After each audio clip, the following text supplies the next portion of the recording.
China is furious with the United States after U.S. House Speaker Nancy Pelosi visited Taiwan.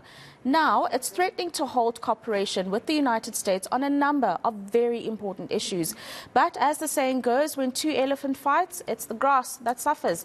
Let's bring in international relations expert David Munyai to help us understand the implications of this standoff. Thank you very much for your time this morning, David. For those of us who may not understand the circumstances of what's going on currently, maybe explain to us why it is that Nancy Pelosi found it fit to go to Taiwan despite the tensions that exist around the situation when it comes to Taiwan.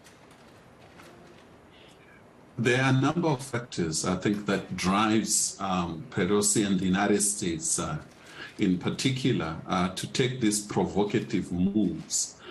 Firstly, I think we have to understand the current U.S. domestic politics. We are facing midterm elections that are taking place in the U.S. in November. I think in the fight with the Republicans, the Democrats want to demonstrate to the United States constituency citizens that they are more tougher than the Republicans when it comes to China.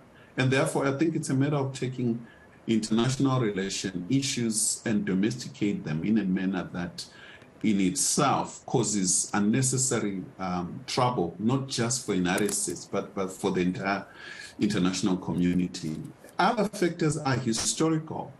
Since she became a member of parliament, Pelosi has always been championing human rights and demonstrating that she is someone that openly supports forces that are against China's unification, particularly in Hong Kong.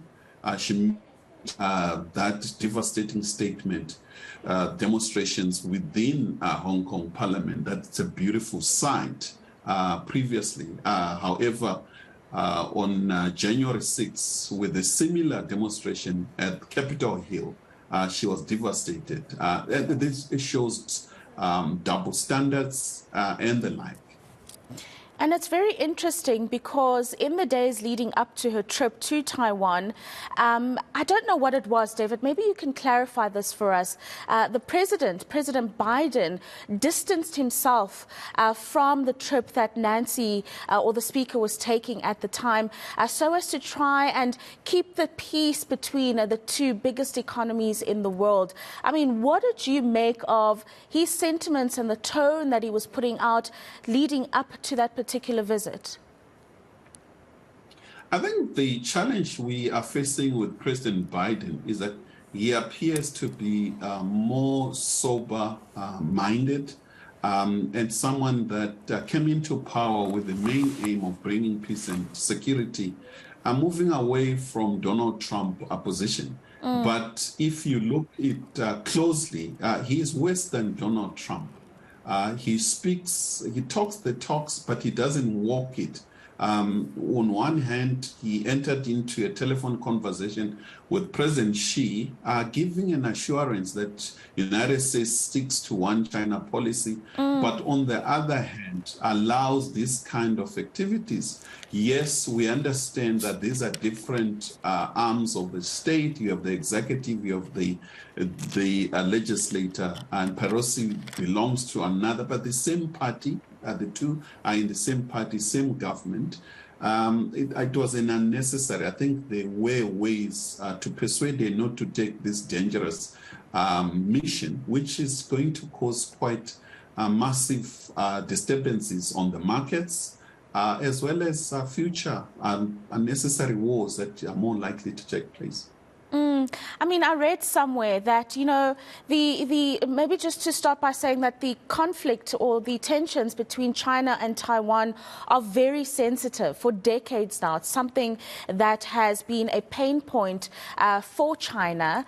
And I'm just wondering, I did read somewhere that an action of this nature is that big enough for China to initiate great hostility onto the U.S., but potentially lead to something that might resemble a Cold War. What do you say to that? A Cold War is already starting. I think what we have seen before these moves by United States, there has been the expansion of NATO into Ukraine, and we've seen United States under President Biden building alliances that appear to be anti-China alliances, one with India, your Japan, Australia, quite a number of provocative moves that shows a move to really cause disturbances, avoid resolving issues within multilateral structures. And I think when it comes to Taiwan, it is a super sensitive issue, which most of the developing world, particularly Africa, that also suffered 100 years of humiliation from Western powers. China is sensitive. Taiwan belongs to China. So is Hong Kong, Macau. And therefore, I do not think that the talk of human rights and other issues should really break Taiwan away from China. Very interesting insights there. Thank you very much for joining us this morning.